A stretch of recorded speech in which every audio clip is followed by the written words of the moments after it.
worldwide. We broadcast diverse international content from Europe, Asia, Africa, and now right here in the USA.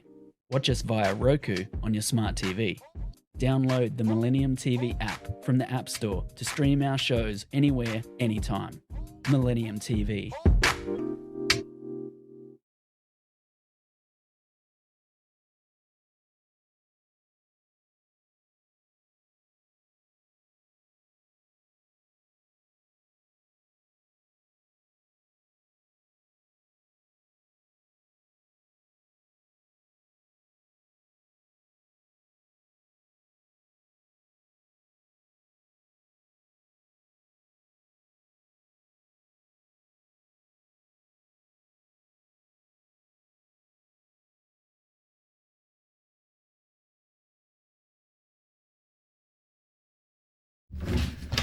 Hello, good afternoon, everyone.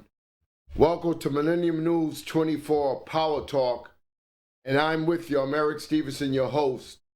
And today we'll be having some very great talks on a very great subject here. We have with us our guest in the studio, Mr. Orlando Carter, and we have also with us a congressional candidate from the state of Ohio, of the 8th District, Miss Mary Kay Rogers. Welcome. Thank you. Welcome, Thank Mr. you. Orlando. Thank you for having me. Viewers, as we always talked about and as always mentioned, we will always be covering an array of topics from health to politics to education, etc., to local news, world news. And I think today we have a great show with two great people who will give their perspectives on what they're doing and what their view and vision is for the show here today. To get into it, we have some subjects in national news that I would like you, Mr. Carter and Ms. Rogers, to give your view on. One is Florida's Republican chair has denied a woman's rape allegation in the case uproaring state politics. The head of the Florida Republican Party, whose wife is a founder of one of the nation's most prominent groups, has been accused of rape, leading Governor DeSantis to call for his resignation, rolling the state conservative politics and creating accusations of hypocrisy from Democrats. What is your thought on that, Ms. Rogers? So this gentleman's been accused of, well, this is the first time I've heard about this, but he's been accused of rape.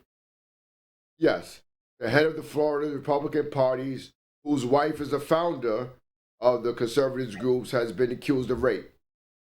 I think that he needs to resign and step aside and take care of his business. I mean, I had to do that myself during the time when I was auditor, when there were things going on. So I would expect him to do the same. Yeah. Mr. Carter, any thoughts? I agree with that. If he's been, involved with something or accused of something, he should probably resign, step down until all of this is resolved. I believe everybody should have a chance at a fair trial and that sort of thing. But I believe, you got to let the authorities do their work, and at the same time, you need people in Congress with positions of power that are not deflected from what people put them there to do. Yes. Another thing, point 3 here, we have also in the presidential race, 3 officials have left a pro-DeSantis super PAC in the group's latest shakeup. So it's like his campaign is falling apart. People are walking off out of the campaign. When he thought he was kind of having a surge in the polls, it seems like it's taken a downhill now. Ms. Rogers? I did get to see Governor DeSantis speak when he came to Butler County. I think he did a very good job of talking about what he had done in Florida during his tenure as governor. But if things aren't moving in the right direction in his campaign, and it's going to just split out the votes. I think that maybe he really needs to look and think, is this the right time for him to be running? And that maybe he needs to pull back and wait until the next election cycle for president. That might be what he may have to end up doing according to the polls and according to what's happening to his campaign. Also, on point 10 here, we have Secretary of State Blinken. He sees goals largely unfilled in the Mideast trip, even as Israel pledges to protect civilians. So, what are your thoughts? My thoughts on the issue of Israel. Oh, no, of Secretary of State Blinken, he sees the goals are largely unfilled in this conflict here. Even as Israel pledges to protect the civilians of Gaza, he still sees the goals not being fulfilled. He sees that they're really not protecting the citizens of Gaza. Is that what you're saying? Yes. Is that what he's implying? Yes. This is what he says.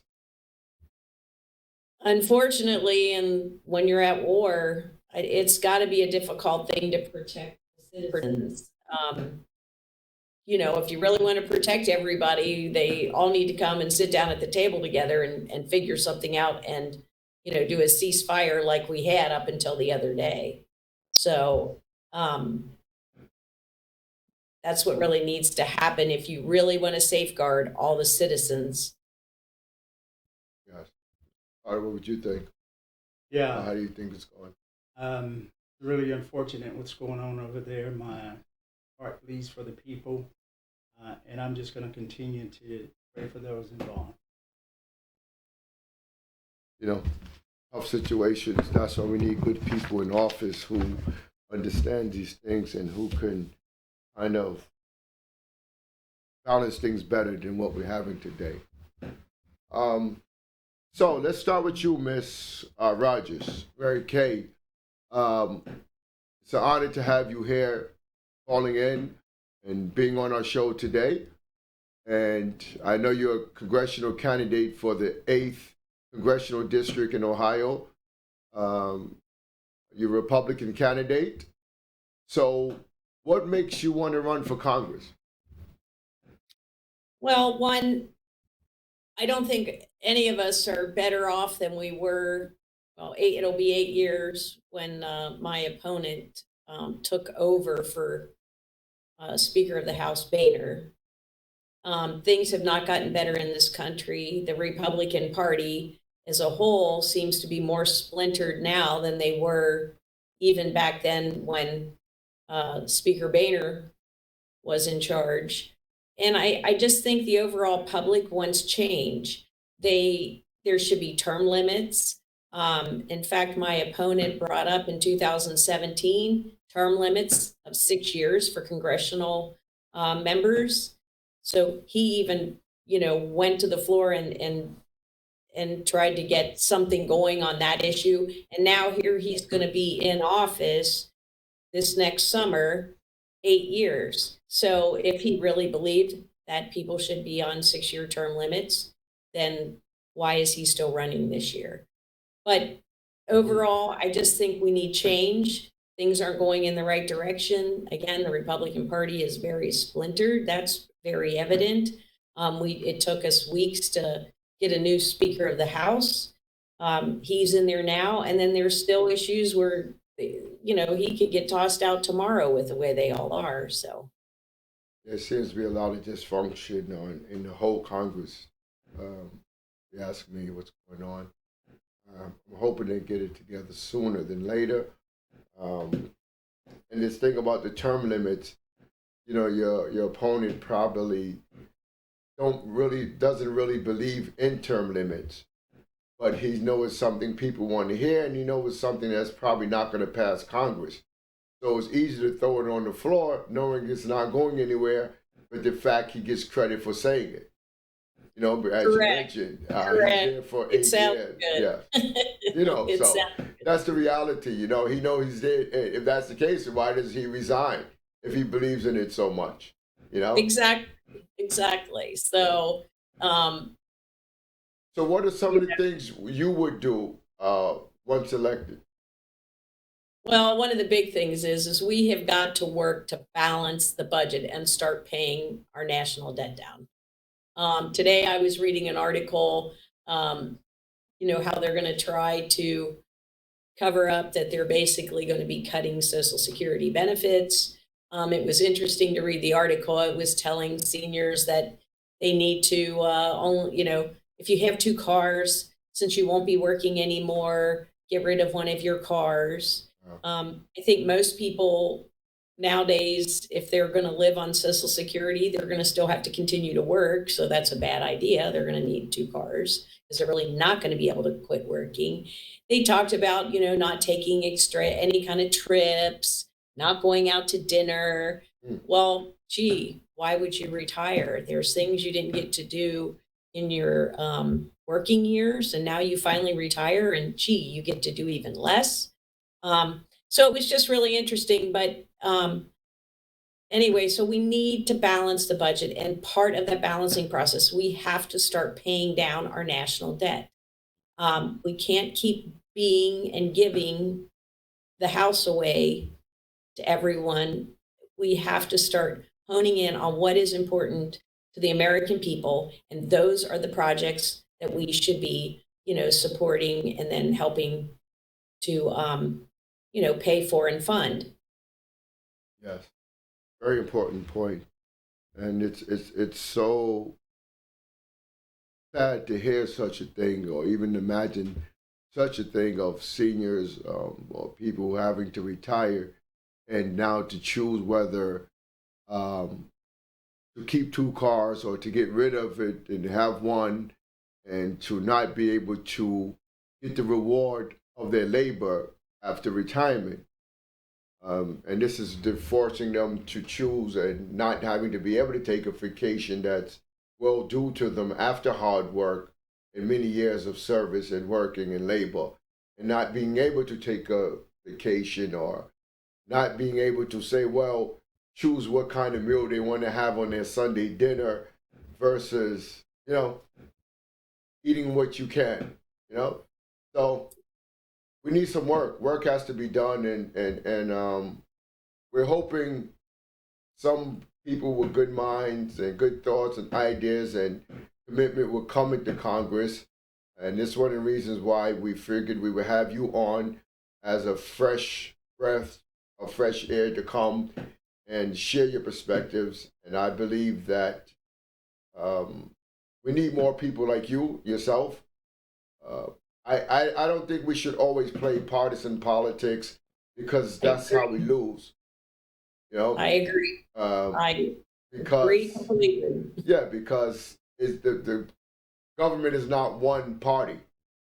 So we have to focus on who could do the job, who's willing to do the job, without looking at what party affiliation they are in. Correct. And we're elected by a body of our constituents, and their views are who we are representing, Yes. Not just one party or the other. It is the electorate of our district. That is whose views we are there for to represent, even though they might be like personally different than maybe your own personal view. And we have to keep that in mind when we're in those positions. Yes, and that's absolutely correct. And I would hope that more of our elected officials would see that way and will act accordingly. But we're going to take a break, and we'll be right back, and we'll have some more talk right here on Power Talk. Thank you.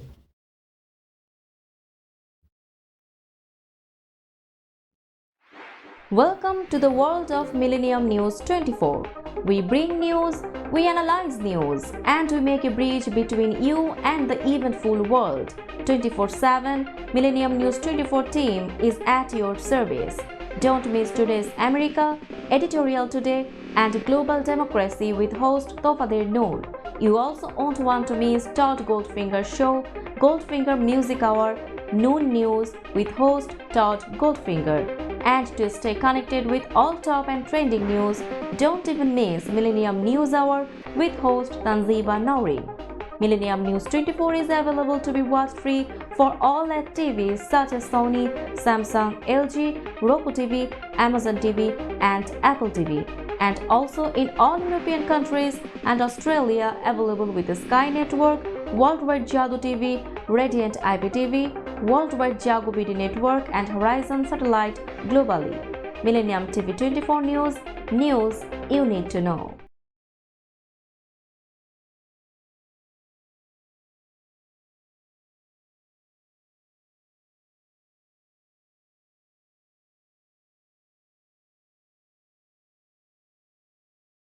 Host Eric Stevenson, and I'm with you here on Power Talk.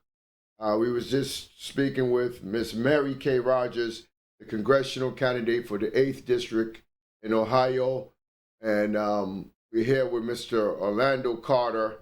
I'm the president of CBST. I'm happy to have him joining us today as well. I invited him because this story with him is a very crucial and disturbing story, knowing what I've learned about it, this case. Only thing I could refer to or think about what happened to this gentleman here is Black Wall Street. Black Wall Street, which happened back in the 1920s, I believe, 1920s in Oklahoma, where a whole city was firebombed, the productive Black community of great, the economics was great, it has industry going, so on and so on, and so much good was in it and coming out of it. And yes, our own federal government firebombed the city. It's something that the viewers should probably Google and read about afterwards and learn about the history of it if you don't know. But not to take too much time up on history of that, but we will come back another time and get into more history of that. But Mr. Carter today has a very similar case that I can refer to as that. So Mr. Carter, why don't you explain to the viewers what's going on here with your situation? I've read some things about you owning a fiber optic company some years ago, valued at, I guess, $500 million or several $150 million. Why don't you tell me what happened in this situation? Yes, thank you for having me. It's an honor to be here and share this story with you and your listeners. Before I start, I just want to give a shout out and thank you to the Concerned Coalition for Justice out of Columbus, Ohio, who have taken this matter up. They're really concerned about the wrongdoing here. And I also want to give a shout out to True Love Ministries, their pastor there, Sherwin Armistead, how he has stepped in and said, you know, we've got to do something about this. But by way of background, in 2005, the bank, PNC Bank, made an allegation against my business that it had created a $4 million loan. I was very adamant there was no loan. But nevertheless, they provided information to the U.S. Attorney's Office in the Southern District of Ohio. And that led to a federal investigation, ultimately a conviction in which they accused me of bank fraud, saying I didn't disclose this $4 million loan. I was convicted, sentenced to 15 years in prison for a loan that never existed. And so I've been fighting this case for over a decade, complaining that PNC Bank had given the U.S. Attorney's Office fake documents. The loan never existed. We took this matter as far as the U.S. Treasury Department. So why would they produce this fake documents for? What was the purpose of it? It was the bank had made a mistake in some of its financing related to Butler County. And instead of just owning up to the mistake, they went in and created fake documents, which led to Kay Rogers being convicted over something that never happened. And I'm going to say it publicly. She should have never went to prison.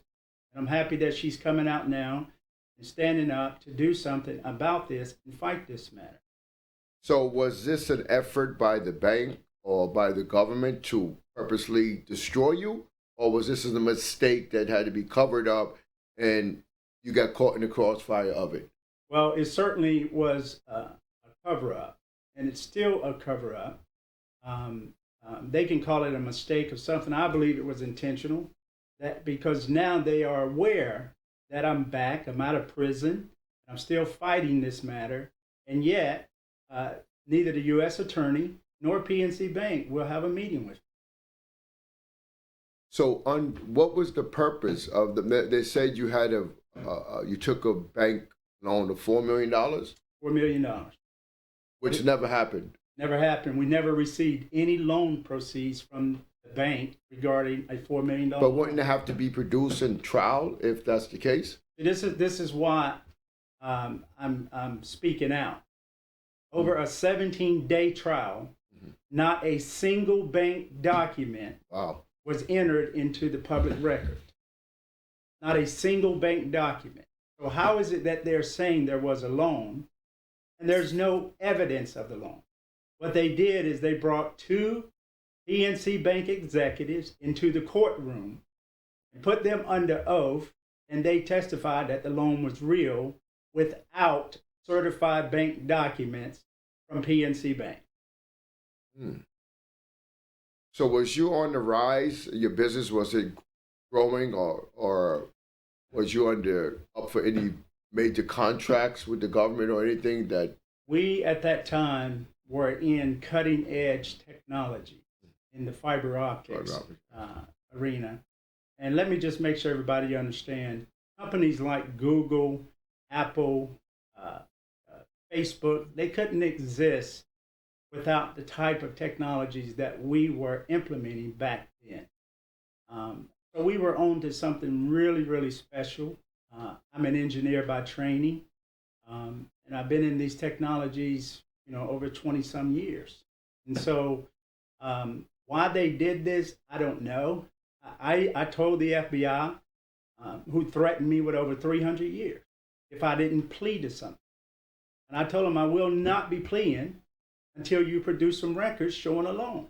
And to this date, I've been waiting since 2017 from the Freedom of Information Act, where I requested these bank loans from the FBI. Did you ever reach out to the Innocent Project?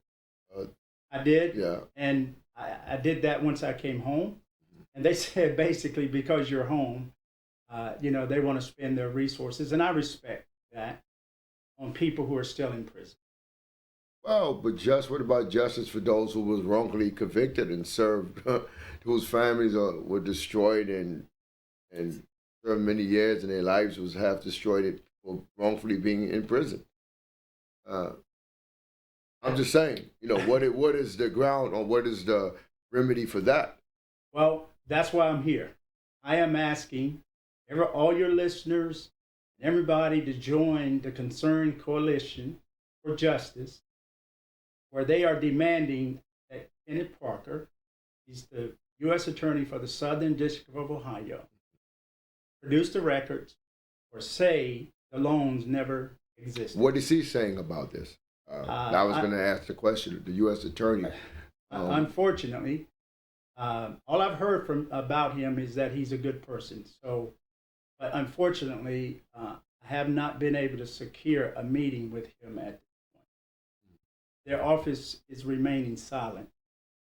So I see here, it says, during your incarceration, the Bureau of Prisons sent a letter to the court and the probation office questioning or asking whether or not you should be in prison or locked up. Yeah. Is that true? That's very true. In 2015, as a part of being in prison, you have these meetings with your case managers.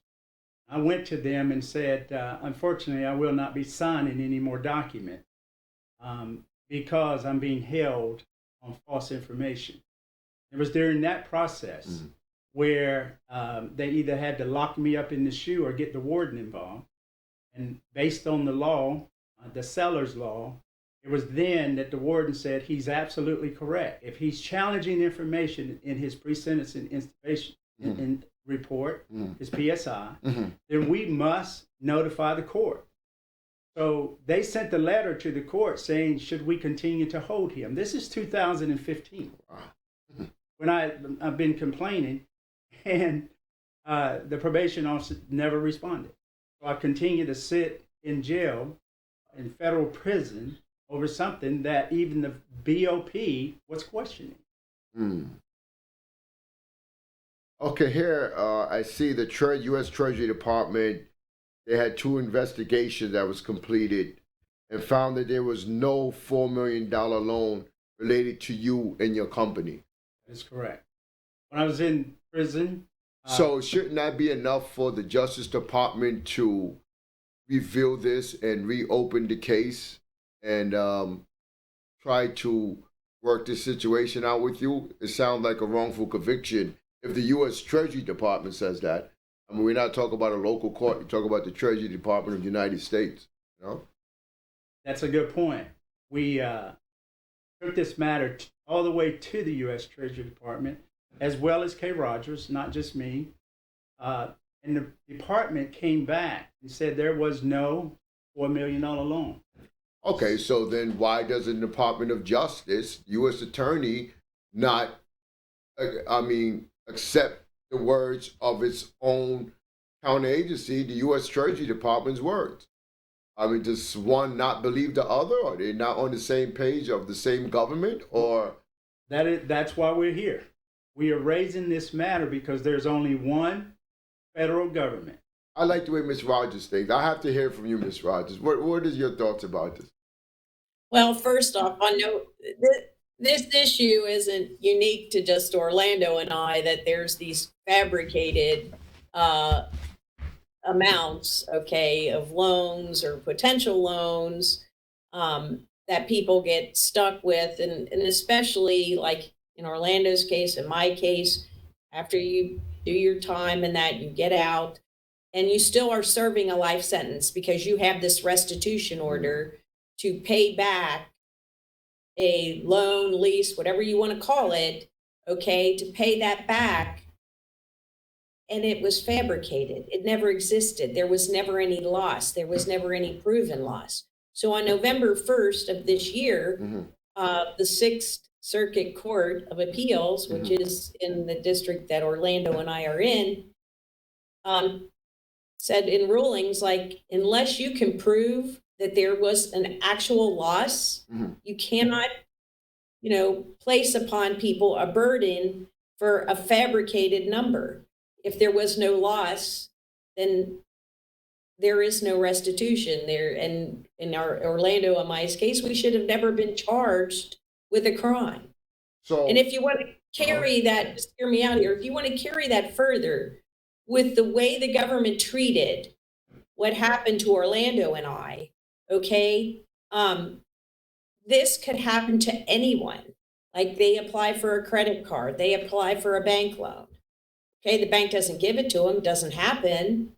But the fact that they put a document in or whatever, which there was no even documentation or anything filled out in Orlando's in my case, but the government could do the same thing to them. Am I right, Orlando? You're Am I absolutely correct? right. So let me ask a question. From what I'm hearing from the great person like Mr. Orlando, who was in such a successful business, I mean, I have other thoughts and ideas, but for a person, African-American person here, businessman, fiber optic company, $150 million value, growing, and then all of a sudden, these things happening to him about a bank loan that never existed, from what I'm hearing, and from what you're just telling me. So what is being done about this?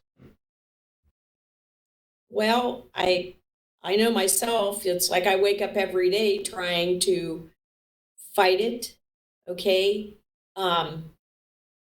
But we're all treated like we're disposable entities. It's like, oh, you're already done, like get on with your life. And that's what you hear all the time, get on with your life. Well, the fact of the matter is you can't get on with your life. No, but you can't just go destroy a $150 million company of someone's and send a person like you or prosecute a person like you, and there's no actual evidence of this bank loan existing. how does the U.S. government take action and prosecute somebody? And that's why, if you like, that's why I'm here today. And I want all your listeners to join me in requesting a meeting with Mr. Kenneth Parker so that he can explain why his office accepted fabricated documents from PNC Bank and used those documents before a federal jury that sent me to prison for 15 years. If he's got real documents that show the loan, you know, I can't speak for Kay, but I will be done with this matter because you have valid evidence that the loan existed. But until then, I'm going to get up every day and continue this fight, because this fight, as Kay has said, is just not about Kay and myself. There are people that they're doing this to on a daily basis. And so we've got to come out and speak truth to the power. Absolutely. But we're going to take a break and we're going to continue right back with this. This is getting really heated and we need to ask some more questions on this. So we'll tune in and be right back after this break.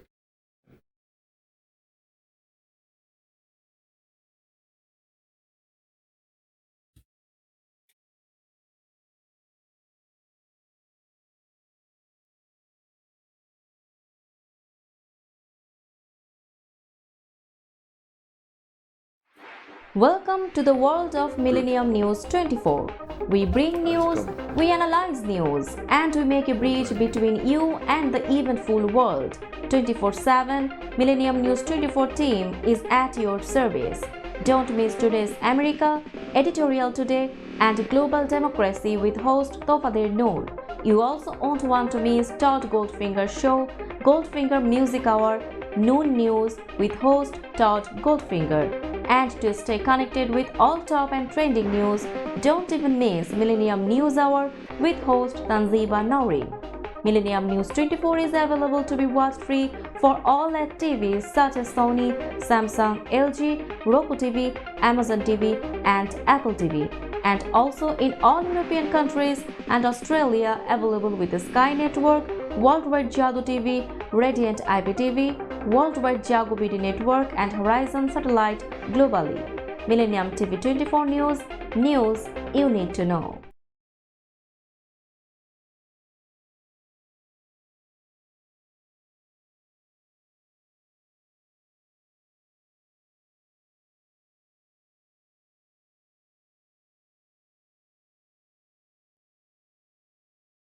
Hi, and welcome back to Millennium News 24 Power Talk. I'm with you, Eric Stevenson, your host. We were just speaking with Mr. Orlando Carter, the president of CBST, and his wrongful conviction that we're talking about. And we have also Ms. Mary Kay Rogers with us still, candidate for Congress in the 8th Congressional District in Ohio. We definitely happy to have them both with us. Mr. Carter, back to before we took a break, we was talking about the wrongful conviction and this document and this loan that never existed. If it never existed, or if it exists, all the government has to do, the U.S. attorney has to do is say, here's the document and prove it. That's correct. But for years and years of legal fights and you going on and they're not presenting a document, why would they not do it? Something's apparently is being hidden. Maybe something really doesn't exist.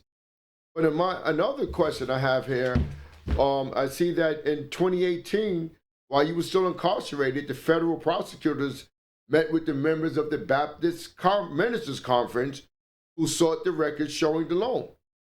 And rather than providing records, the ministers were told the records have been shredded. So how can you shred something that never existed?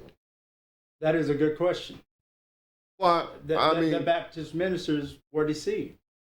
And let me just comment on that. I want to thank them, too, how they've stepped up. A good friend of mine, the Reverend Joel King, who's Dr. Martin Luther King's first cousin, says we got to do something about this. And so in 2018, the federal prosecutors took a meeting with the Baptist ministers. The Baptist ministers have been standing with me, and they took the information from the United States Treasury Department to the U.S. Attorney. And why would they quickly shred evidence so quick? I mean, I'm just I'm confused. I'm still fighting this case. So that was a lie that they claim they have shredded documents. But anyway, when they present it and request it, that the U.S. Attorney's Office present the certified bank records which show the loan, that's when they were told the records had been shredded. And their comment was, why are you shredding something when a man is in prison still fighting his case? Right, on top of it, or can I? Sure, come on in, yes. Okay, back when this all occurred, it wasn't PNC Bank, it was National City Bank. Mm-hmm. Okay, so National City was bought out for like 5 cents on the dollar by PNC. Mm-hmm. Okay, during that process, when PNC was buying out National City, there's a big process that has to take place. I know that to be a fact because Provident Bank was spun into National City. I was in charge of like the 8Ks and all the other government documents when that spinoff was occurring. Mm-hmm. So I know that auditors had to come in and get all the documents of any outstanding receivables mm-hmm. or payables mm-hmm. at the time. Okay, so that would have meant if National City really did have loan documents mm-hmm. that were there, they would have the auditors for PNC would have had to get those documents. So PNC would have had those in their possession. I would think so. Yeah, would have had it in their possession, and nobody shreds things anymore. 30 years ago, when I was at the county, everything was digitized. I know for a fact, okay, in my case, they digitized all the records of evidence that they had in my case. But I have a question here. In June of 2020, there was a civil action in the state of Ohio. During this matter, PNC Bank claimed it never provided the Department of Justice with records and has been trying to contact DOJ for evidence of the loans. So they say they never knew of any loan. That's correct. Well, so when you talked about receivables and all, apparently what you're saying, and when PNC took over this from this other bank, that they have no knowledge of any loan. Let me just speak to that very matter-of-factly. I don't care what anybody says, whatever, whether it's a time period, whether it's shredding of documents, it's all a fabrication. It's a lie. Mm-hmm. And all they're trying to do at this point is deflect and want to put emphasis on these things and that sort of. This matter is very simple. We've been requesting records of this loan prior to my indictment. And so if it exists, it's very simple. Produce the records that show the loan. If not, admit that the bank fabricated it and lied to the federal jury. But PNC says there was no loan. This is why we need a meeting. So what are you prosecuting? What did you go to prison for? This is why I'm asking for a meeting with Mr. Mr. What did either of us go to prison for? Yeah. Well, what did both? Yeah, either. What is this all about? Because there's a cover-up going on. And we just, again, what I've heard is that Mr. Parker is a good person. All we want is a meeting with him. Okay. Well, justice of the law. We have a justice system. It should work for people. If there's a mistake in the justice system that has been done on the side of the justice system, then you correct it. Like anything else. The other day we had a guy in New York who was in prison for 27 years for a murder he didn't commit. And what happened was they put him on the front cover of a magazine making a statement of why is an innocent in prison. And it caused some attorney who read the magazine to take interest and took the case up, filed motions in the court to revisit this, look at the evidence, and it turned out at the end of the day, the judge said he was wrongfully convicted after 27 years. I mean, it's not pertaining exactly to you, but I'm just showing you another case, a situation where there's a lot of people who's innocent and in prisons who shouldn't be there. But this is a clear case of what I'm hearing of a PNC bank who's even asking the Justice Department to show us why where's this loan so we could go get our money, Right. if this is the case. And to that point, after all these years, the bank has never sued me.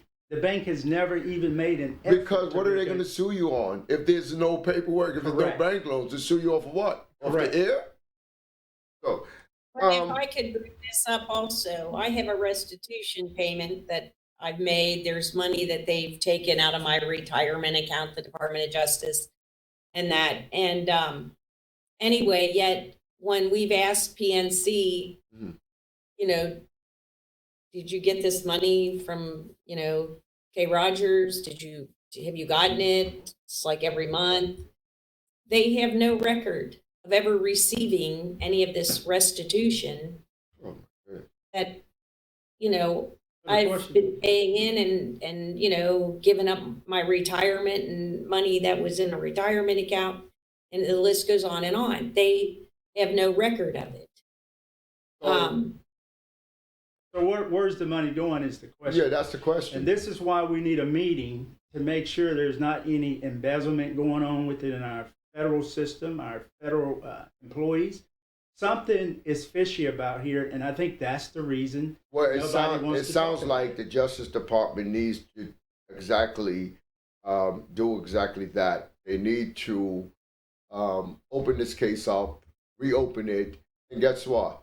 If you're wrong, if Ms. Rogers is wrong, prove it and show it that they're wrong. If there's a bank loan that's been defrauded, show the documents. This is what they're asking for. If they keep knocking at your door and keep knocking at your door and they're wrong, all you have to do is lift up and show the paperwork. It's over. That's But simple. the other problem with our system is there's no end to it. Okay, you do your time, you do your probation, and then you still got a life sentence, especially when restitution is involved. Well, that's something you're going to have to work on, Ms. Rogers, when you go into Congress. This prison reform is very serious, and it has to be addressed. You serve time in these prisons, whether you rightfully or wrongfully convicted, and you pay your time, and then you come back in society, and then you pay for the rest of your life. And like you said, it's a life sentence. When does it end? And why should it be a life sentence?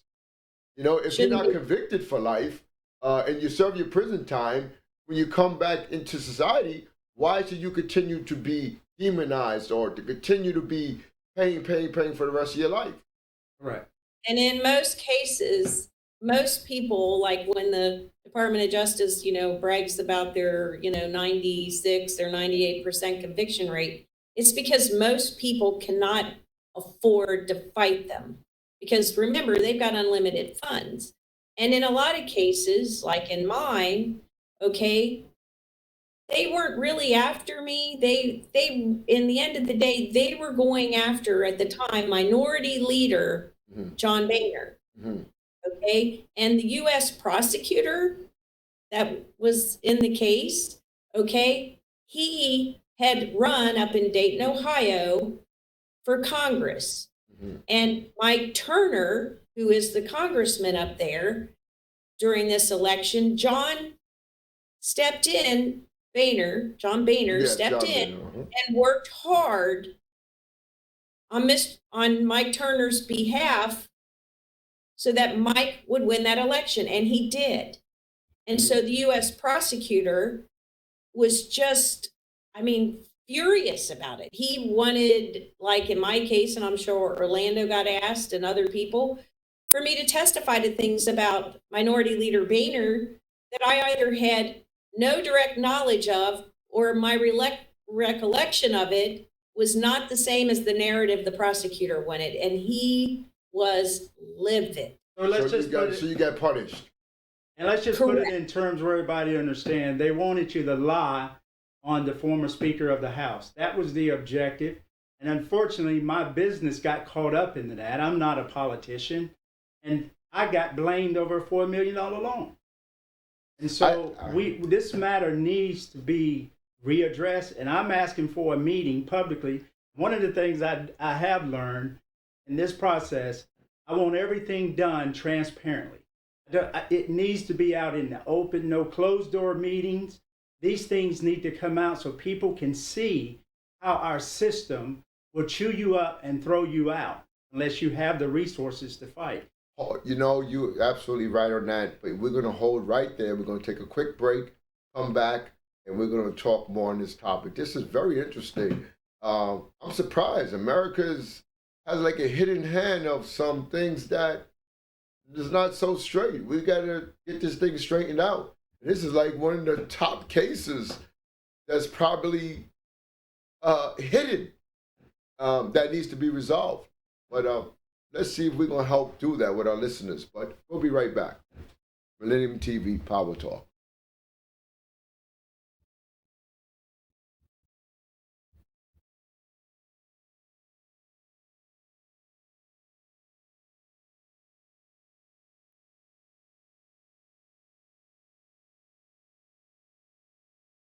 Millennium TV, bridging communities worldwide. We broadcast diverse international content from Europe, Asia, Africa, and now right here in the USA. Watch us via Roku on your smart TV. Download the Millennium TV app from the App Store to stream our shows anywhere, anytime. Millennium TV. TV 24. I'm Eric Stevenson. I'm with you. I'm your host here at Power Talk. It's so touching to hear this story. It's like one of the greatest kept secrets that's going on. A case like this, I'm wondering why it didn't get any publicity, or why hasn't it been brought to the surface of the news? And it's obviously a reason why.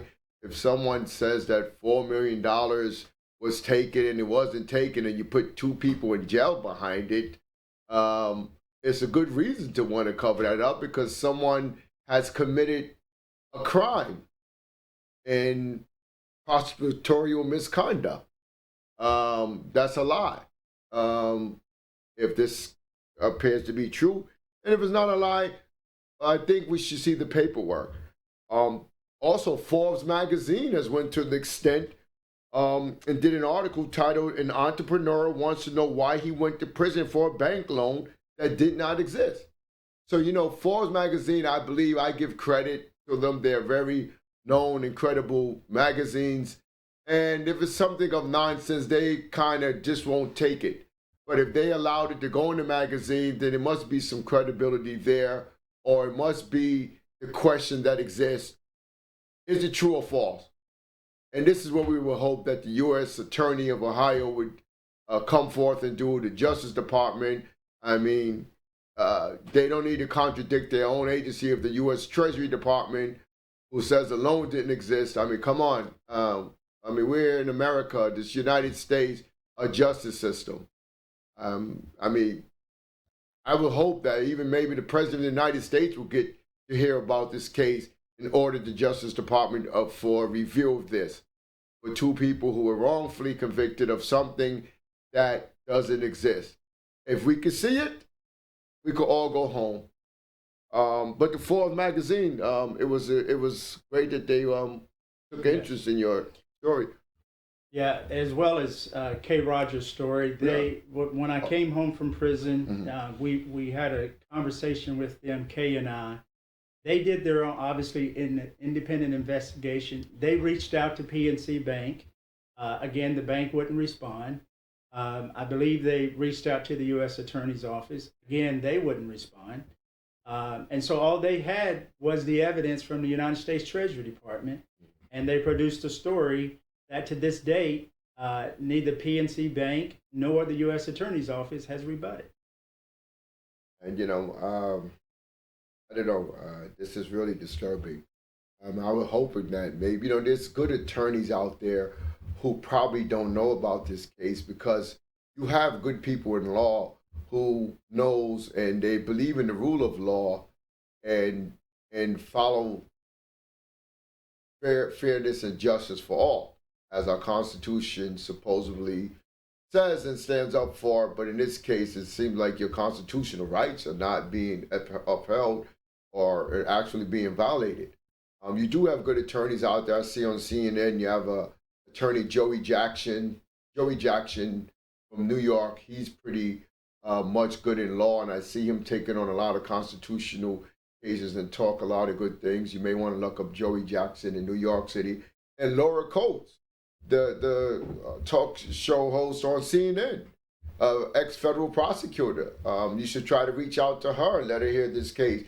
And maybe they'll bring you in and interview you and help spread this even more. Sure. And even reach out to Al Sharpton. I'm sure he doesn't know about this. He's on MSNBC, and he's been a fighter for justice of wrongful convictions for years. You should bring it to the attention of the Reverend Al Sharpton as well. You know, this is what he's been doing for so many years.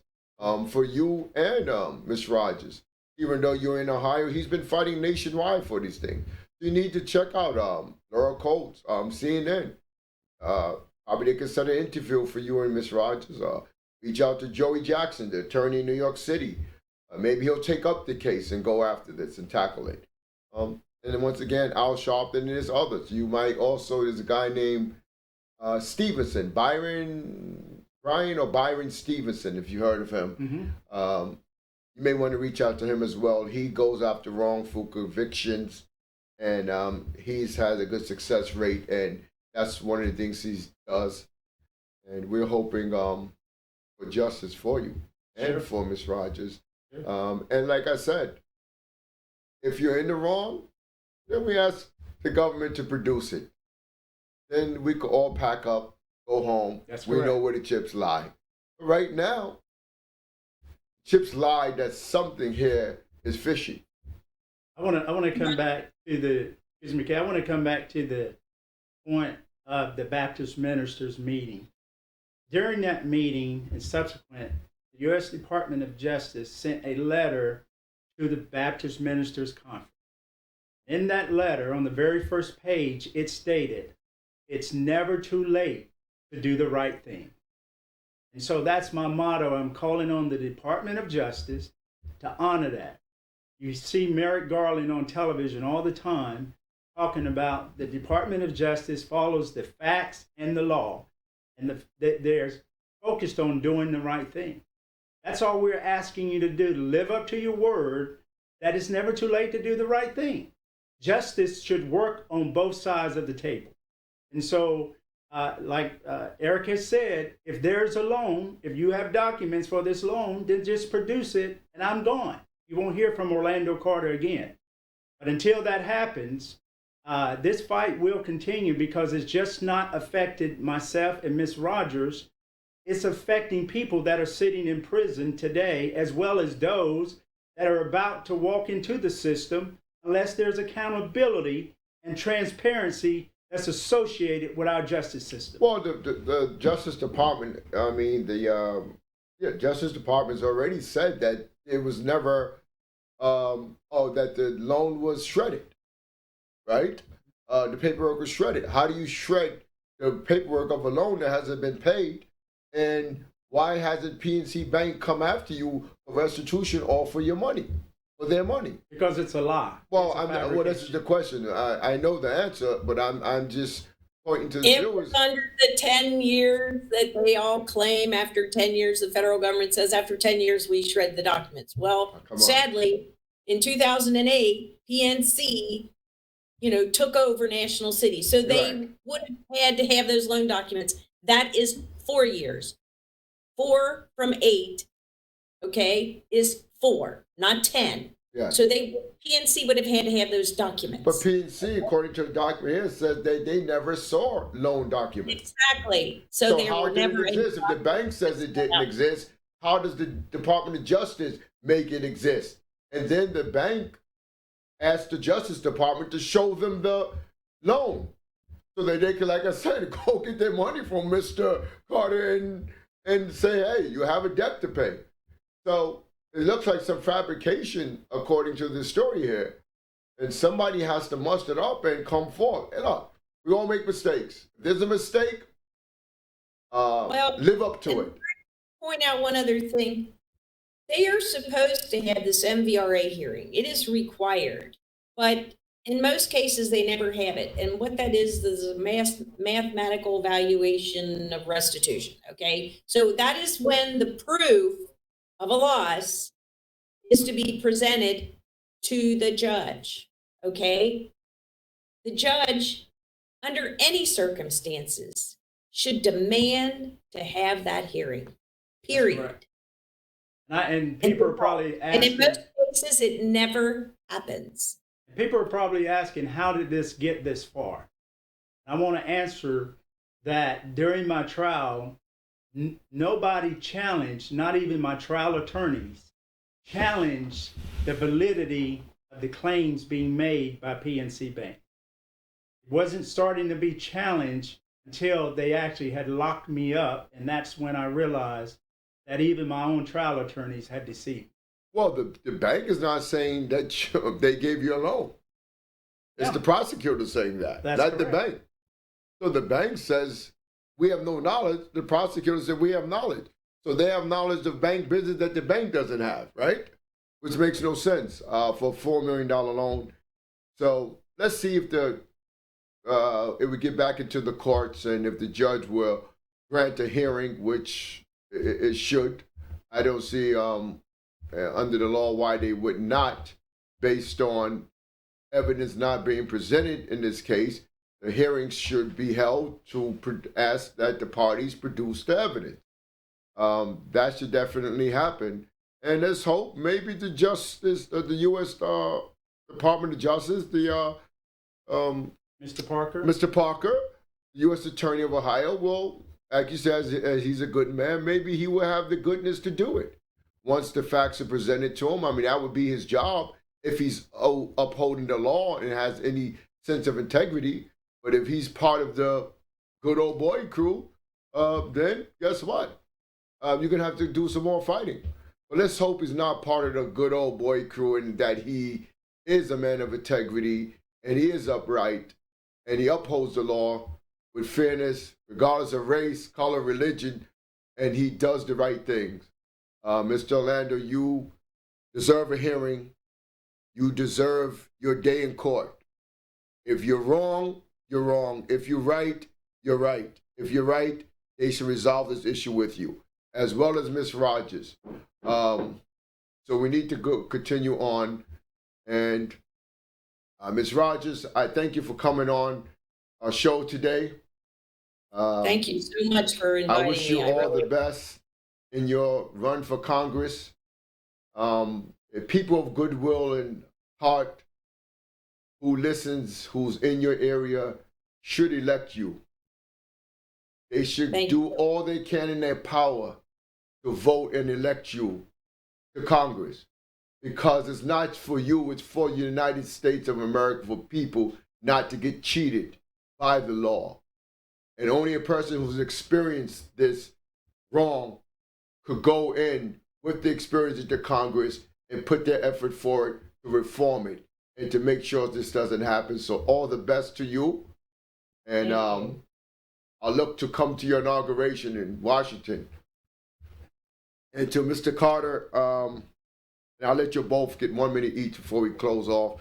What is it that you want the viewers to hear in closing? And I'll give you a minute on it, and you'll come in too, Ms. Rogers. Again, thank you for having me and allowing me to tell this story. It's very simple. I went to prison over loans that never existed. I'm asking the viewers to join me in the Coalition for Justice out of Columbus, Ohio. Is that online? Yes. Coalitionforjustice.org? That's correct. Okay.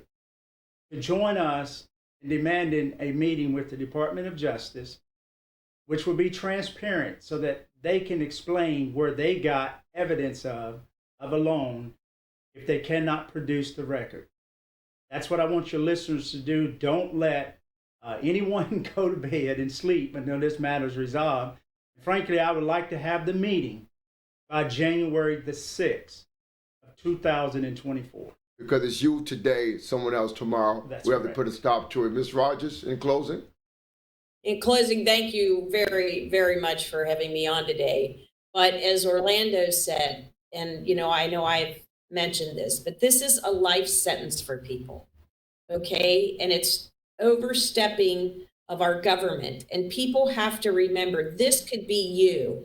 You might think you're in, some obscure part of our country and it had never happened to you. But if the government has somebody else they wanted, something else that they want, and they can use you as a pawn a lot of times, they're going to come after you. So there are no Americans that are safe anymore from our justice system. Well, absolutely. Maybe you and Orlando's going to be the ones, like they said, we have to become the change we wish to see in this world. And maybe you two are rising to be that change that we wish to see to protect us all.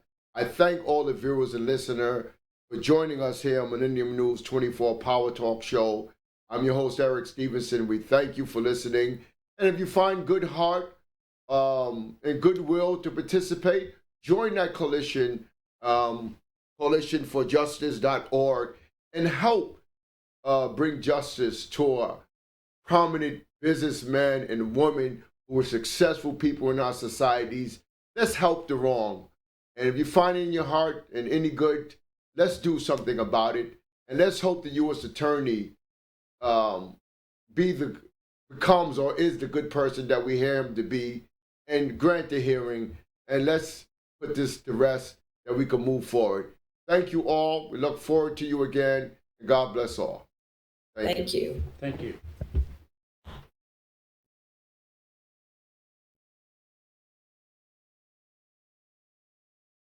Thank you, Zany. Millennium TV, bridging communities worldwide. We broadcast diverse international content from Europe, Asia, Africa, and now right here in the USA. Watch us via Roku on your smart TV. Download the Millennium TV app from the App Store to stream our shows anywhere, anytime. Millennium TV.